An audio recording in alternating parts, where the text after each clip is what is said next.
स्नान में और नहाने में अंतर है। जमीन और आसमान का अंतर है।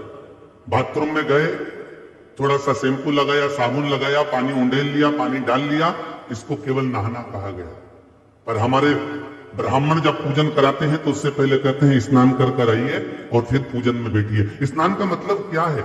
स्नान का मतलब है 3.5 करोड़ रोम छिद्र मनुष्य के शरीर में है, और वो 3.5 करोड़ रोम छिद्र मनुष्य के शरीर में क्यों दिया है? तो नारायण से पूछा गया कि ये रोम छिद्र क्यों प्रदान करें? तो नारायण ने कहा 3.5 करोड़ बार जब मनुष्य भगवान का नाम ले लेता है तब जीवन में एक बार उसका स्नान हो पाता है महाराज। अब बोलो हैदराबाद वालों, तुम नहाए कि स्नान कर?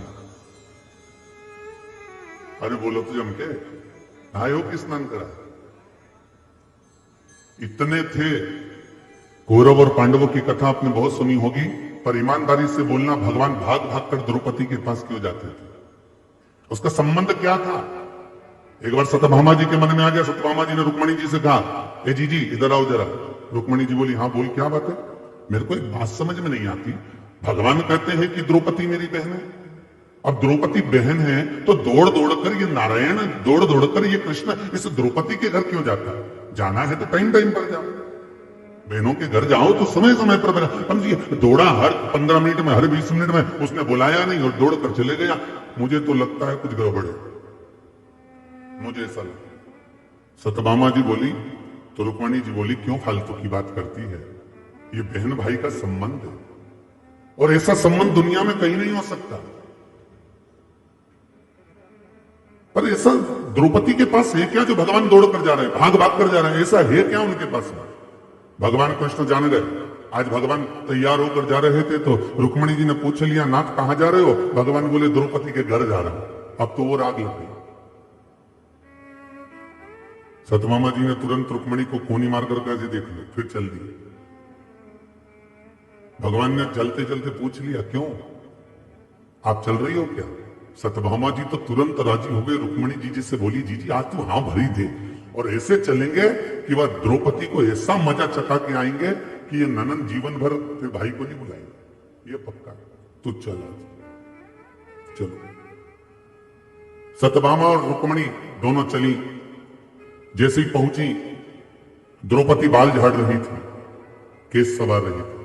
जब केश द्रौपदी सवार रही है तो भगवान ने पूछा, द्रौपदी क्या कर रही हो?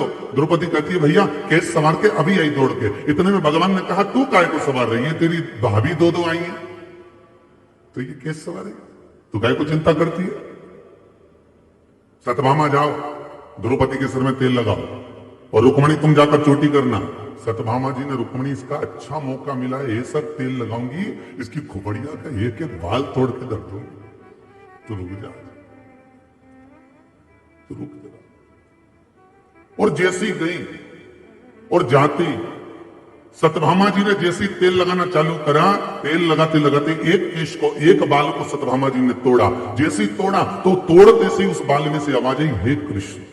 सत्यभामा जी ने दूसरा बाल तोड़ा, फिर आवाज आई, हे कृष्ण। फिर तीसरा बाल तोड़ा, उसमें से आवाज आई, हे कृष्ण। सत्यभामा को समझ में नहीं आया। रुक्मणी से पूछा, जी आखिर क्या बात है कि द्रौपदी के मस्तक पे जितने बाल तोड़ती हो तो कृष्ण का नाम क्यों निकल कर आता है? रुक्मणी जी बोली, मैं तो नहीं जानती, पर भगवान पीछे से आकर बोले, अरे सत्यभामा, तुम रुक्मणी से पूछ रही थी कि भगवान दौड़ दौड़ कर इस द्रौपदी के घर क्यों जाते हैं? क्योंकि पूरे भूमंडल पर, पूरी पृथ्वी पर कोई संत, कोई साधु, कोई सन्यासी, कोई तपस्वी, कोई साधक, कोई उपासक ऐसा नहीं हुआ जिसने एक दिन में 3.5 करोड़ बार मेरा नाम लिया हो। पर द्रौपदी केवल ऐसी है जो एक दिन में 3.5 करोड़ बार मेरा नाम लेती है, प्रतिदिन का स्नान करती है, इसलिए उसके हर रोम में कृष्ण ही नजर आता है। इसलिए दौड़कर सांवरिया इसके पास जाता है। इसको कहते हैं स्नान।